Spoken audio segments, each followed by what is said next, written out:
families that were worried about how they were going to pay their bills if they lost their jobs. We heard from students, we heard from seniors, people living with disabilities. And throughout this pandemic, our goal has been focused on those families and those people that need help and fighting for them. And we're proud that throughout this pandemic, we've been able to fight for people and to win for people. We were able to push and fight for some real changes to the response that have helped people out in a significant way, whether it's having something beyond EI, which we called for in the beginning, that we have to go beyond EI because it's limited. It doesn't respond to all Canadians, or increasing the support from $1,000 to $2,000, 10% wage subsidy to 75%, or making sure students were included or help was out to seniors. There's more that we need to fight for. And I think this is really important, that when we talk about the next fights that we are going to continue to push for people, we can't go back to normal. Because normal was a long-term care system that was ground zero for the deaths in this pandemic, that seniors bore the brunt of the pandemic. That can never happen again. Essential workers, the most important workers, are amongst the lowest paid. That also can't continue. And our social safety net, EI, has been shown to be broken for the vast majority of Canadians, and that can't continue. So we are going to continue to fight and win for people. And so what we're going to continue to fight for is childcare. We know that that's essential in this return to work. Fight for safe workplaces. Fight for the paid sick leave. We were able to push and fight to get a commitment, but we don't want to stop fighting just because we heard a commitment. We want to see that implemented. We're going to continue to fight to make sure our seniors are cared for and that we remove profit out of long-term care. We want to make sure that essential workers continue to get paid well, and that all workers get paid a decent and fair wage. We want to make sure that in the return to work, we continue to put pressure to ensure that all workplaces are safe, and that what we need to do moving forward is to build a more resilient and fair Canada, so that if there is ever a second wave or any sort of future challenge or crisis we're faced with, we have the resilience in our social safety net. That EI has changed forever to be broader and able to respond to the needs of all Canadians. These are the things that we're going to continue to fight for. Donc, pendant le commencement le début de cette pandémie, on a entendu les histoires des gens. On a entendu les histoires des travailleurs et travailleuses, des petites entreprises, des familles, de nos aînés, des étudiants. Et tout le temps, ce qu'on a fait, on a ciblé les gens et comment on peut les aider. Donc, on a eu des luttes pour les gens. Et on est fiers du fait qu'on a réussi à atteindre des gains pour les gens. Mais on sait que le travail continue, les luttes continuent. Et on ne peut pas retourner au normal. Parce que le normal, c'était la situation où nos aînés étaient les plus ciblés par cette pandémie, où les travailleurs les plus essentiels étaient les moins payés, où notre système notre assurance-emploi n'était pas là pour les gens. Et c'est clair qu'il faut le changer pour qu'ils puissent aider tous les Canadiens et Canadiennes. Donc, il y a beaucoup de travail à faire, beaucoup de travail qui reste et des luttes qui vont continuer. Et on sait qu'on ne peut pas retourner au normal. Il faut bâtir quelque chose de mieux pour les gens, où on prend soin les uns des autres. Et c'est exactement ce qu'on va faire. Thank you very much, and I'm ready to take any questions you might have. We'll now take some questions, starting with a question on the phone. With a quick reminder to reporters, one question, one follow-up. Nous allons maintenant prendre des questions, commençant par les questions au téléphone. Un petit rappel que c'est une question suivie par journaliste. Opératrice, avons-nous une première question? Thank you, merci. Please press star 1 at this time if you have a question. S'il vous plaît, appuyez sur étoile 1 maintenant pour poser une question. The first question, la première question, is from Alex Ballinghall from the Toronto Star. I'm sorry. Please go ahead. Good morning, Mr. Singh. Good morning, Mr. Ballinghall. The Civilian Review Complaints Commission for the RCMP says they receive about 2,500 complaints a year, but almost all of them are actually investigated by the RCMP itself, I'm told. And I wondered what you think about that basically the complaints about the conduct of RCMP officers are first investigated by the RCMP itself. I think this highlights why we've been calling for accountability of all policing, but in particular the RCMP as it falls directly under the federal jurisdiction, there needs to be better work when it comes to investigations of complaints of police services. We found that throughout Canada, this is an ongoing concern that the investigations are not conducted in a way where people are left feeling satisfied that they was thorough and that it was independent. And so those concerns are legitimate, particularly when there isn't a separate or independent body that's doing the investigations, when it is the RCMP itself. There are a number of solutions to this. There's been solutions that were innovative at its time. In Ontario, the SIU idea was to have a separate division that was separately given powers to hold police to account. But certainly the question is a fair one, that worry and fear about accountability is based on the fact that there isn't that independence. So just following up, I guess, would you like to see something like that change so that those complaints aren't investigated by the RCMP, where they're investigated by like the CRCC or some other agency first? Yes, we've been calling for heightened accountability and more oversight, but also independence and investigation. I think those are all crucial things.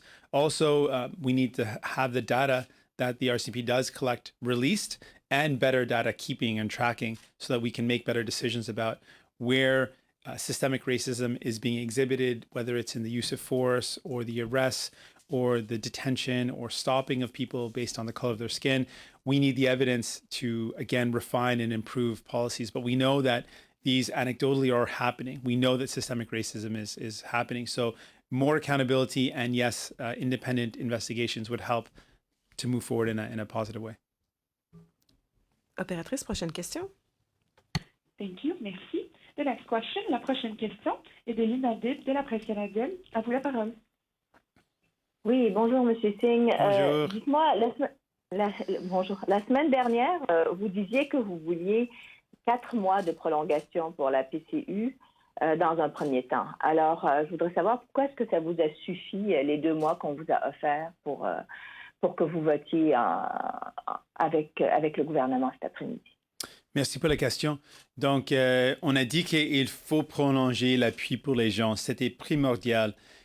J'ai suggéré 4 mois, mais ce que je vais continuer de faire, c'est de pousser le gouvernement de donner des assurances après le mois d'août. C'est quoi le plan de match après ça? Parce que ça va jamais être le cas qu'au mois de août ou au fin de mois et les gens encore n'ont pas des emplois et encore le gouvernement attend jusqu'aux dernières semaines pour livrer un plan. Ce n'est pas acceptable.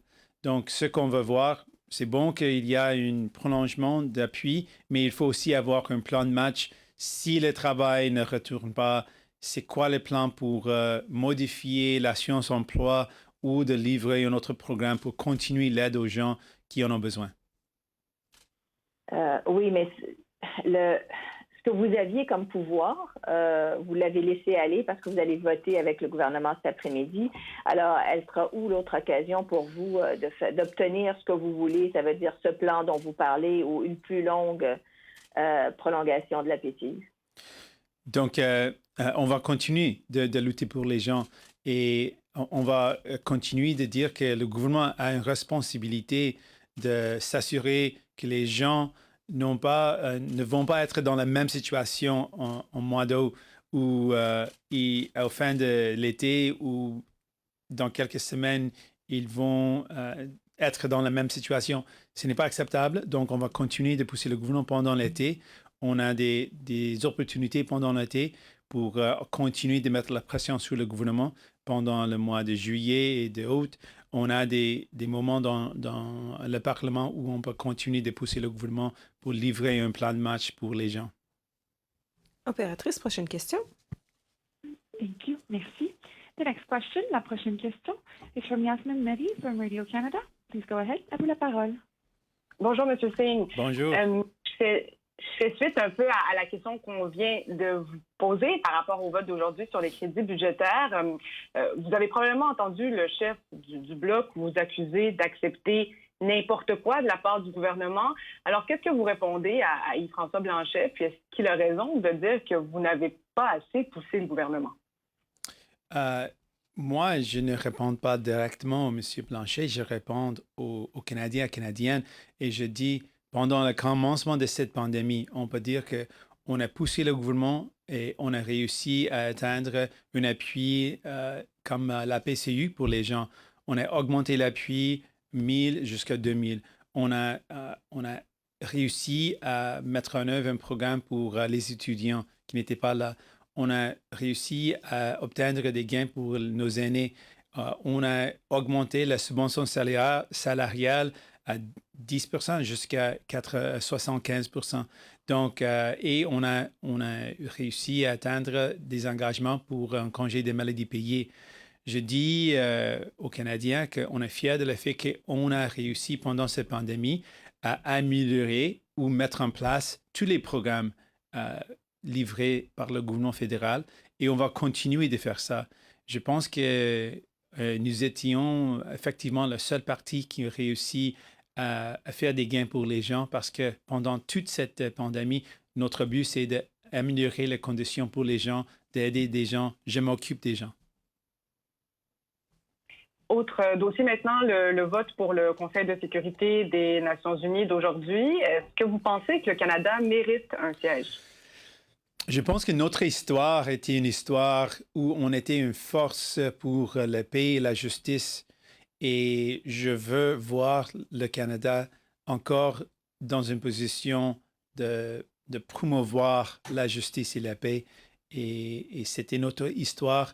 Et je veux qu'on continue ce travail. We'll now take questions from the room and we'll ask reporters to make their way to the standing microphone. Please go ahead.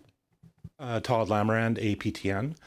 You've gone after the Prime Minister and I believe it was Chrystia Freeland on Monday for 2 days in a row about systemic racism in the RCMP, how the federal government could continue to support RCMP Commissioner Brenda Lucki. And I know at a press conference either yesterday or today, you mentioned concrete things that can be done right away that the Prime Minister can do. Why doesn't the NDP make that a condition that the federal government do something now in order to get continued NDP support? We're going to continue to fight for these things. These are things that need to happen right away. And just to talk about it, there's been mass protests across this country. Canadians are demanding action, and we are going to continue to push for that. We've got 4 sitting days throughout the summer where we're going to continue to put pressure on the government. But really, the government has a responsibility. There's a letter signed today that was released, or a letter signed that was released. And in that letter, cabinet ministers signed on to a letter that calls for much of what we've been calling for, calls for the government to review budgets and spend money on people, not on policing, calls for real action on mandatory minimum sentences. If the cabinet ministers have signed on to this letter, we're going to say, well, you've already committed to this publicly. We're going to make sure they actually deliver on it. And if they need the votes to pass any bills around RCMP reform, around use of force, de-escalation, ending racial profiling, on mandatory minimums, on working towards ending the over-incarceration of Indigenous and Black people, we are there. I'm ready to support any of those bills. And it's really in the government's court, so we're going to put pressure on them to deliver. Today, of course, Canada is going for a seat on the UN Security Council. Is this the right time, considering what's been going on lately, for Canada to be being represented internationally when it seems like our house isn't in order, especially when it comes to things like systemic racism? I think it's a fair question. We should always look at what we're doing and how we're improving, and we need to do better. There's no question about it. And we're pushing the Liberal government to deliver on some real action to end systemic racism at the federal level, which is in the power of the federal government. The Prime Minister Trudeau can put in place these changes. The cabinet ministers who signed on to a letter can actually make those changes happen, and we are here to make that happen. That being said, Canada has had a really positive influence in the world in terms of promoting peace and justice, and I want to see Canada continue to be a leader in encouraging those things. And I think we have a history where we've done it, and I'd like to see Canada do that again. Good morning, Mr. Singh. Ashley Brooks, CBC News. Today we're having a national debate right now about defunding the police, and today there's new RCMP spending that's part of today's estimates votes. Do you have any concerns about greenlighting more RCMP money under these circumstances? I do have some concerns. I pointed out that, in fact, under Prime Minister Trudeau, the RCMP budget has gone up about 31% in the past 5 years. And I've been calling on the Prime Minister to do a review of that spending, to commit to some real changes, putting money towards healthcare response to healthcare crises. If someone has a mental health concern or a health wellness check, that it should be healthcare workers that respond to that, or social workers responding to that, and that are funded for that, not police. And so I'll continue to put pressure on the government to deliver on that. One of the things that we really needed was, and what Canadians really needed, was an extension of their CERB, and we were able to obtain that for people, and that's something really important. And how comfortable are you with the lack of scrutiny given to the spending estimates prior to today's votes? And do you have any concerns about last week's bill languishing over the summer? Well, last week's bill, we had concerns with the penalties, and we had concerns with the lack of support for all Canadians living with disabilities. That being said, we would be willing to support any help for Canadians living with disabilities. So if the government wants to bring forward a bill specifically about help for Canadians living with disabilities, we would support that. We're going to continue to push for help that goes to everyone that needs it, particularly those who need it most, which are excluded by the government's proposal. So we are still able to push for that. And in terms of the time for debate, we know that things are limited given that we're in a pandemic, but we're confident that we're able to continue to push for real help to Canadians, and we were able to obtain that. Ian, any question? No? Have time to take a few more questions on the phone. Operator, do we have a next question? Yes. As a reminder, please press star 1 at this time. De nouveau, n'hésitez pas à appuyer sur étoile 1 maintenant pour poser une question. And the next question, la prochaine question, is from Corin Thompson from Omni Television Toronto. Please go ahead. Hi, Mr. Singh. After calls to defund the police and videos such as Chief Alan Adams' arrest, yesterday in the House, you asked Prime Minister Justin Trudeau if he's committed to a full-scale overhaul of the RCMP. The Prime Minister, though, responded saying he has confidence in the RCMP Commissioner, Brenda Lucki. How will you now continue to apply pressure on the Liberal government to combat systemic racism in the RCMP? And if I can please ask for you to respond in English and as well as Punjabi. Okay, sure. Put my language skills to the test. First off, yes, I asked the question because Indigenous leaders had expressed a lack of confidence in the RCMP commissioner, given the fact the RCMP commissioner, couldn't accept that there was systemic racism in the RCMP, and then changed the position. And I asked the Prime Minister to explain, well, why does the Prime Minister have confidence? What happened? Was there a conversation? Like, what was the basis for that confidence? And I didn't get an answer on that, and we'll continue to ask those questions. And secondly, I really believe, and I think many people are calling for an entire overhaul of the RCMP, because we need to reevaluate and be clear about the goal. The goal should be to protect and serve people. And what we're seeing is not that. And the systemic racism that seems to be inherent and widespread in the policing needs to be rooted out. And so that's why I'm calling on the Prime Minister to commit to a complete overhaul, to be prepared to reevaluate the purpose and the goals, and also to have a real clear review of the spending and make sure that where money should go towards healthcare or go to mental health, that money should be allocated for the right response in the right circumstances, which is not often the police. It shouldn't always be police responding to people who are in crises. It should be other responses that are more in line with what people need. So what I'm hoping to do is to continue to put that pressure. It seems like the cabinet ministers have signed on to a letter which has mirrored a lot of the things that we're calling for. And we're going to say, well, if you sign on to a letter, that's not good enough. You've got to actually make it happen. If you're a cabinet minister, you've got the responsibility to get it done. The Prime Minister can't just take a knee on one day and then not act on the next. He has to act. He has to then put in place some legislative and policy changes. And I can commit, if those changes are going to make the RCMP better and make sure that there's less, that ends systemic racism and that puts less emphasis on policing and more emphasis on healthcare, we're going to be there to support it. Oh, and Punjabi, thanks. Okay, hold on a second.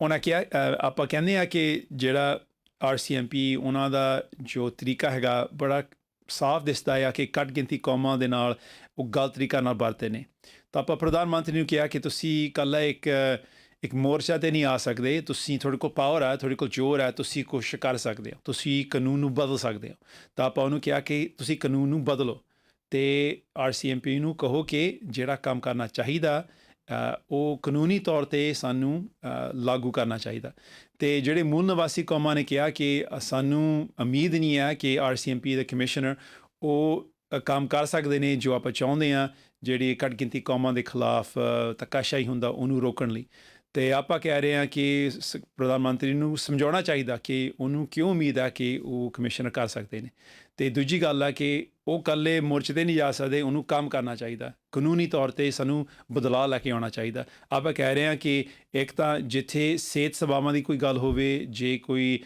ਚੰਗਾ ਮਹਿਸੂਸ ਨਹੀਂ ਕਰਦਾ ਉਹਨੂੰ ਇੱਕ health care worker ਦੀ ਲੋੜ ਹੈ ਨਾ ਕਿ ਪੁਲਿਸ ਦੀ ਲੋੜ ਸੋ ਉੱਥੇ ਆਪਾਂ ਪ੍ਰੈਸ਼ਰ ਪਾਵਾਂਗੇ ਕਿ ਪੈਸੇ ਜਾਣਾ ਚਾਹੀਦੇ ਸਹੀ ਕੰਮ ਵਾਸਤੇ ਹੈਲਥ ਕੇਅਰ ਵਾਸਤੇ ਲੋਕਾਂ ਦੀ ਮਦਦ ਵਾਸਤੇ ਨਾ ਕਿ ਪੁਲਿਸ ਵਾਸਤੇ ਜਿੱਥੇ ਜਦੋਂ ਆਪਾਂ ਦੇਖਦੇ ਹਾਂ ਕਿ ਉਹ ਘੱਟ ਗਿਣਤੀ ਕੌਮਾਂ ਦੇ ਨਾਲ ਧੱਕਾਸ਼ਾਹੀ ਕਰਦੇ ਨੇ ਅਤੇ ਗਲਤ ਕੰਮ ਕਰਦੇ ਨੇ Follow up?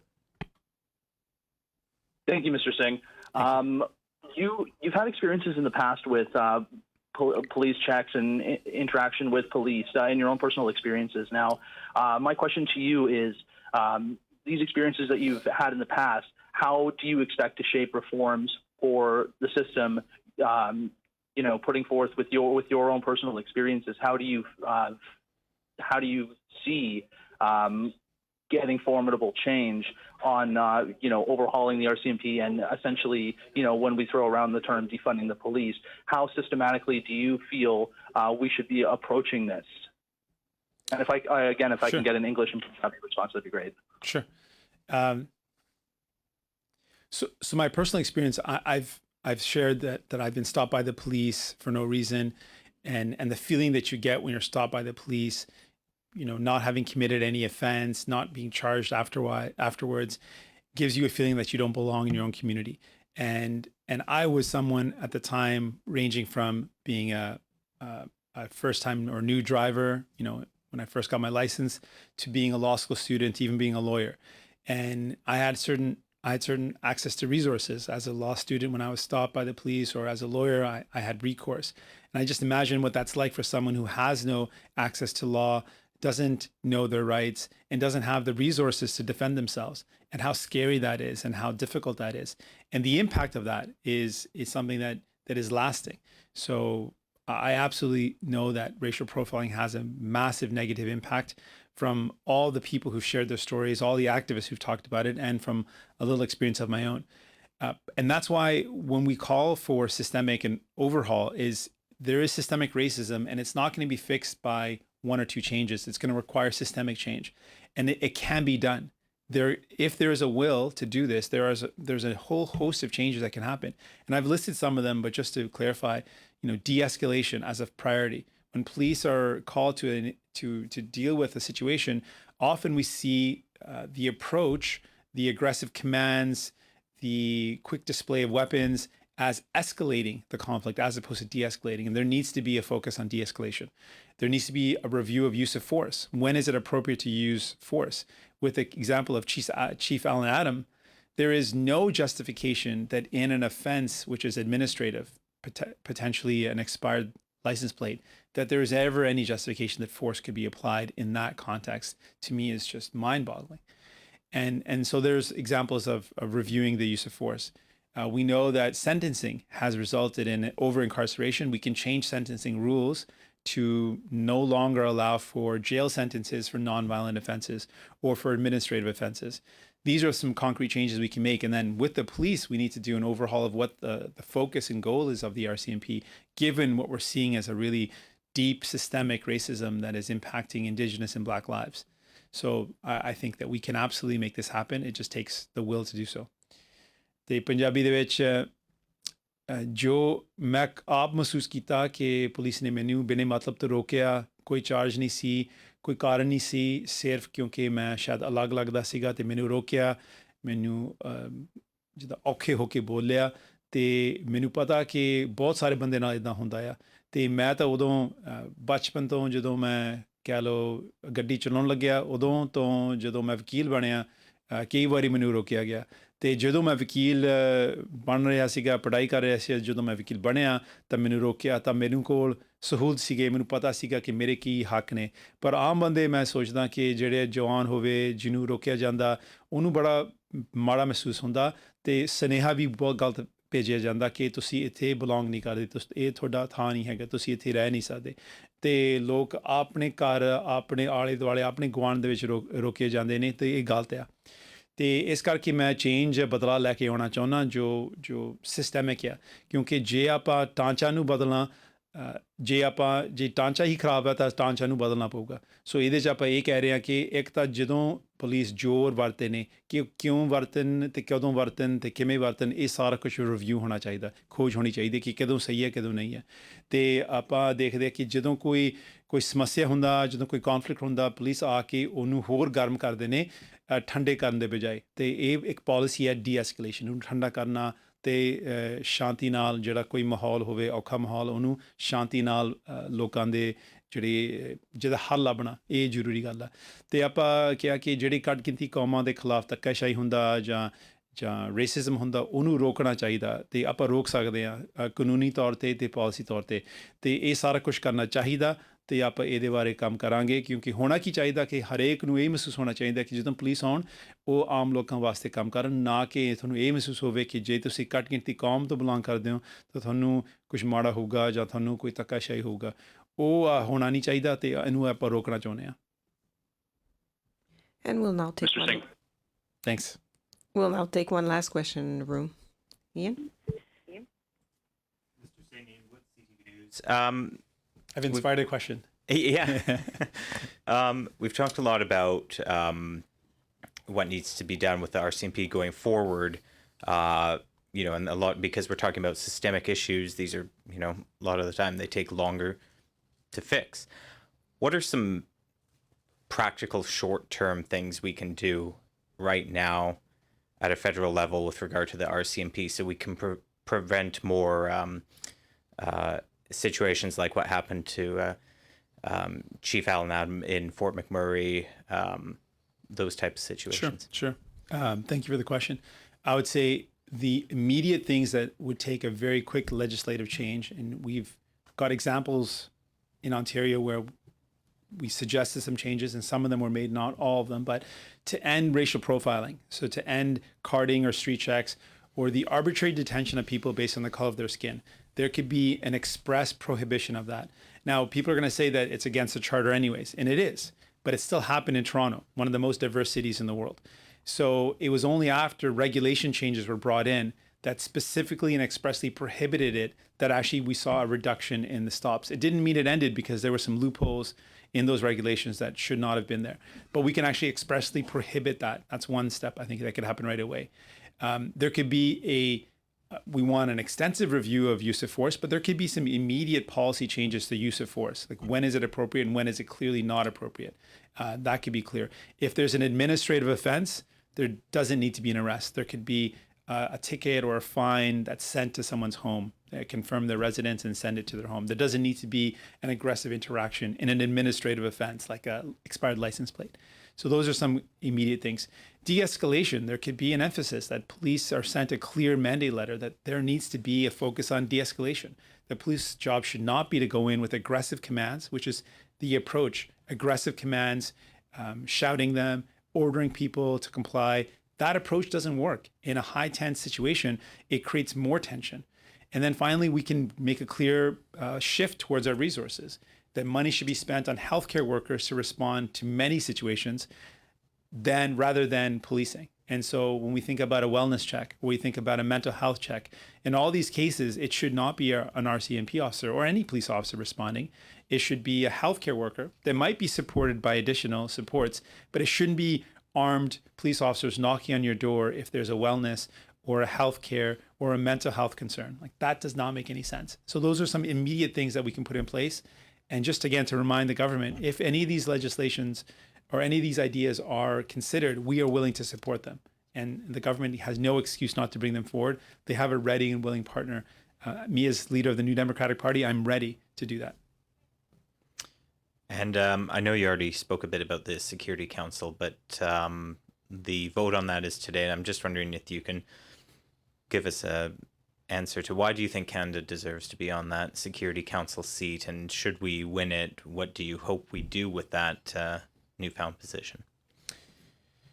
I think about the role that we've played historically in the world, and Canada has played a positive role, and we've promoted, in a lot of cases, peace. We've promoted disarmament. We've promoted justice, and I want to see Canada play that same role again. I think that the world needs that voice that's willing to promote justice and promote peace, and be that force for good, that force for diplomacy. We've had a history of showing diplomacy is the preferred way to resolve conflicts, as opposed to other more aggressive solutions. That diplomacy is the way.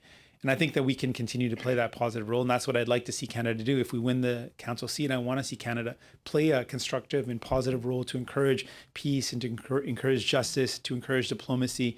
That's how we're going to build a better world, where we work together, where we solve problems together. We're faced with a global pandemic that requires us working collaboratively around the world. And I want to see Canada play a role to encourage that. Ceci met fin à la conférence de presse. This concludes the press conference. Thank you. Merci. Thank you. Thanks for the 3 waters too.